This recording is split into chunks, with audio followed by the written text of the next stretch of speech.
Hello, all. Welcome to this day in history for July 13th, 2024. Not that the year matters.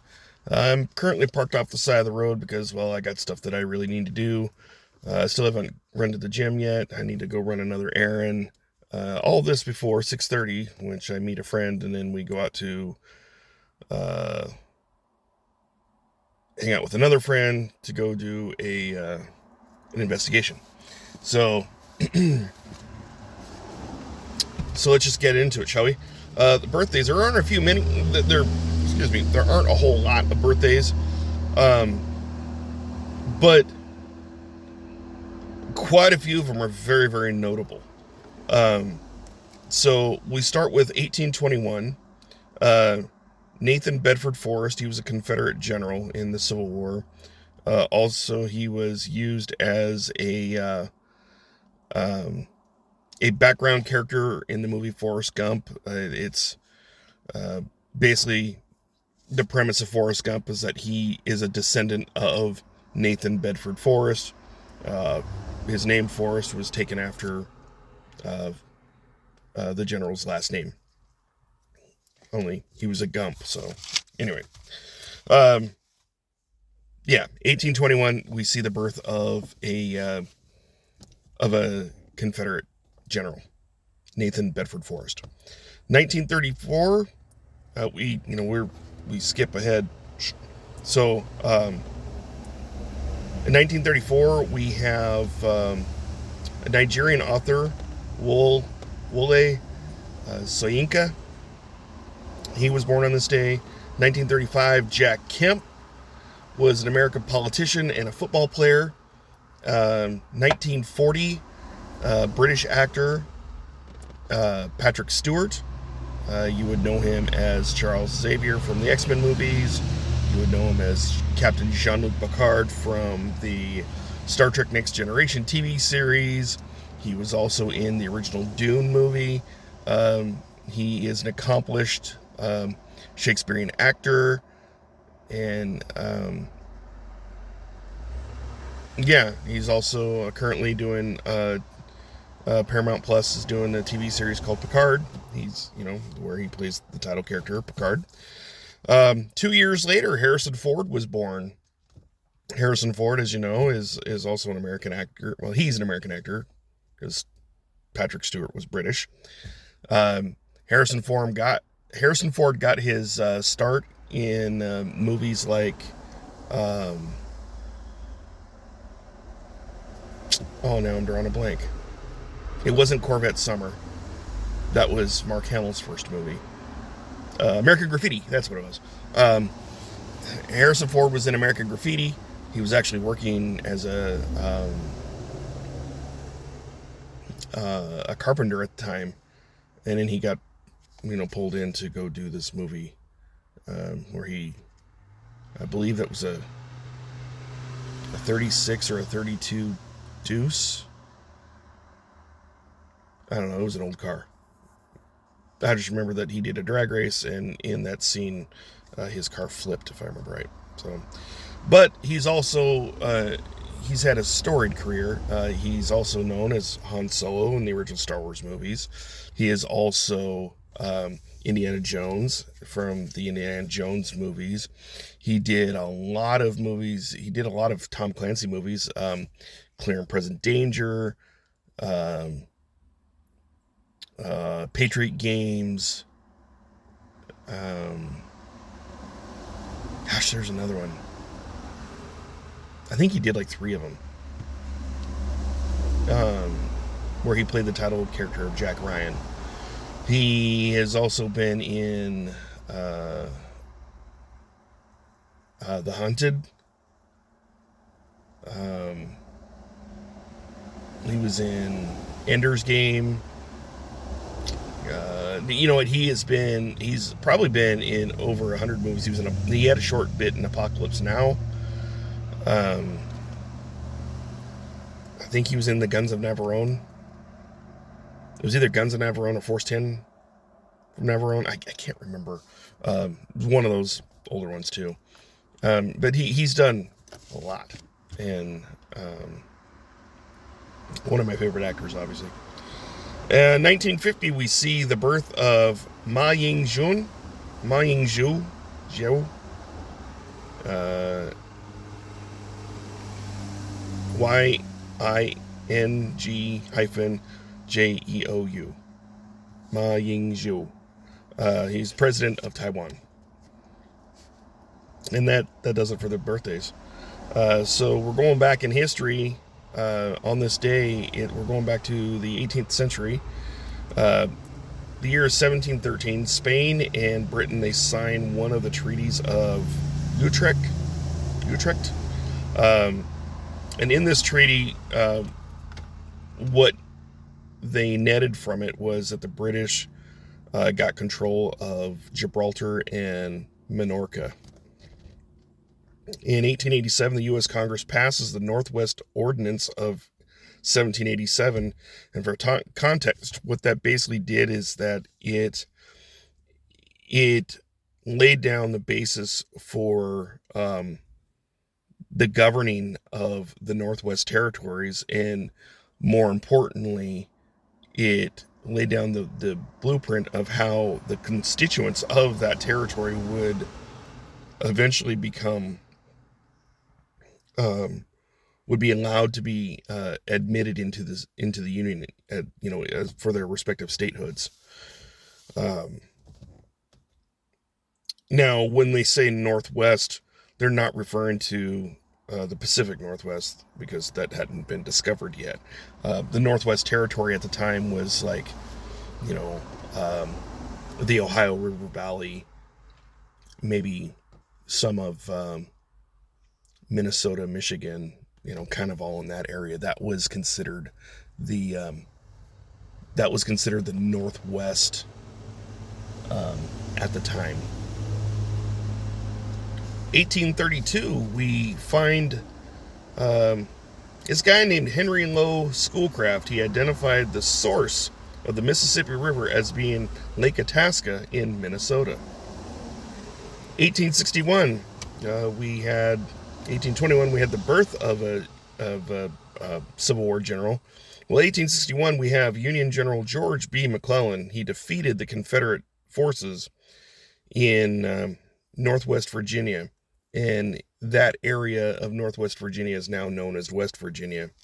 It's said that West Virginia got its statehood because the inhabitants there really didn't want to pick sides. They didn't want to secede from the Union. They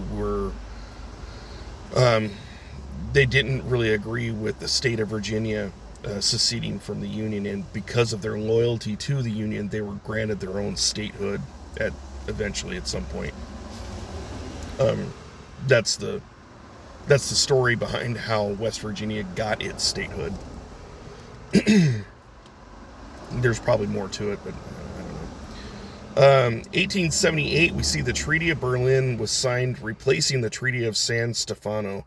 And I think we talked about this in a, not too long ago. But what it did is it ended the last of the Russo-Turkish wars. It kind of finalized everything. And it was one of those things where they had to go to Berlin, at neutral territory, to kind of iron out the treaty, as it were. And that's kind of consistent, right? So when, especially in that time when major powers clashed, it behooved them to go to a non-biased third party. Even in our own country's history, when the negotiated border between Canada and the United States was actually negotiated by a German arbitrator. So in what he did is he had drawn the line, and he said, okay, all this is south is the United States, north is Canada.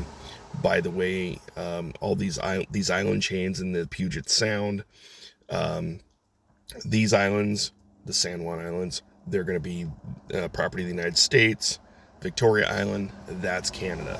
So it's not unheard of to have a another country serve as the arbiter of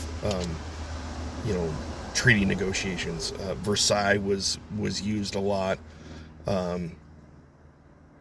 Geneva had been used quite a bit. Those Geneva Conventions that you always hear about, where they declare what is a war crime and what isn't. You know, those were hammered out in Geneva, just like Versailles was a place, like the Treaty of Versailles, and that ended World War One. So on and so on and so on. So that happened in 1878. 1939, backed by trumpeter Harry James, American singer Frank Sinatra, he recorded his very first single, From the Bottom of My Heart, and that was On This Day in 1939. On this day in 1985, there was this Live Aid concert that went on, and it was held simultaneously in two different countries, two different stadiums. It was held in Wembley Stadium in London. It was held in JFK Stadium in Philadelphia, where they had a record of an estimated record of 1.5 billion people were tuning in and watching this concert series. And it raised millions of dollars. And of course, the benefit was to Ethiopia. They were going through a famine. I remember the famine as a kid. I do remember, seeing the famine epidemic on the news when my dad was watching the news and I was a small boy. I mean, I remember that in the early 80s. So this benefit was to help that country get through its famine. Now we fast forward to the 21st century. It's 2010. The American businessman George Steinbrenner, and you might know him best as being the owner of the New York Yankees. He was kind of a controversial figure. I know a lot of people didn't like him because of the money that he spent. Like he had the money to spend top dollar. And so he got a lot of really good talent, and that's why the New York Yankees were like a very formidable team. I mean, they're one of my favorite teams. More so because of the history and the lore of the franchise, not so much as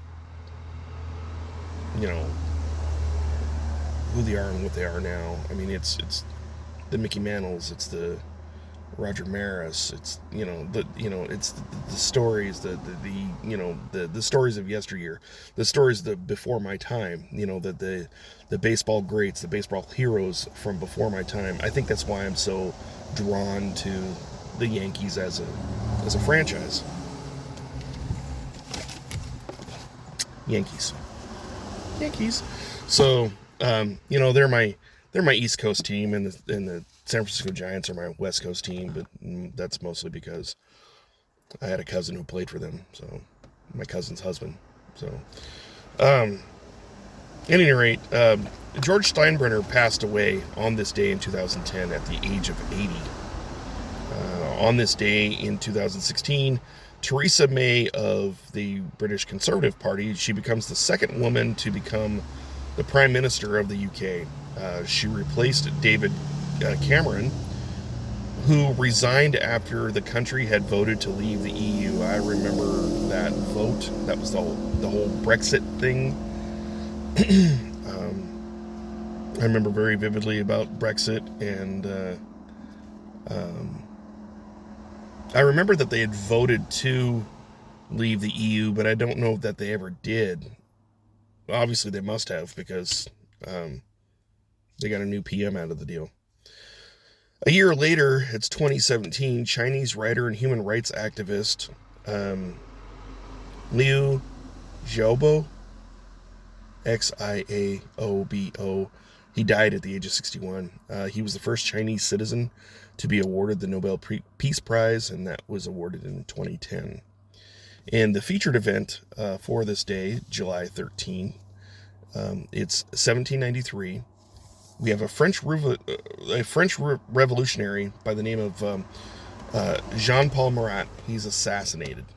Now, he was the leader of a radical Montagnard faction during the French Revolution. He was stabbed in his bath by a Charlotte Corday. She was a young Girondin supporter, and Girondins were just another political faction. I had to look it up. They were a Republican faction, but they weren't typically referred to as Girondins. Their their adversaries called them something else, but I forget what it was. At any rate, she was executed by the guillotine for this crime. And that does it for July 13th. For this day in history. We will do it again tomorrow for July 14th. And as such, I have got to go. I have got to go do some things. Go to the gym and stuff. So take care, be well, be blessed, and we'll see you tomorrow.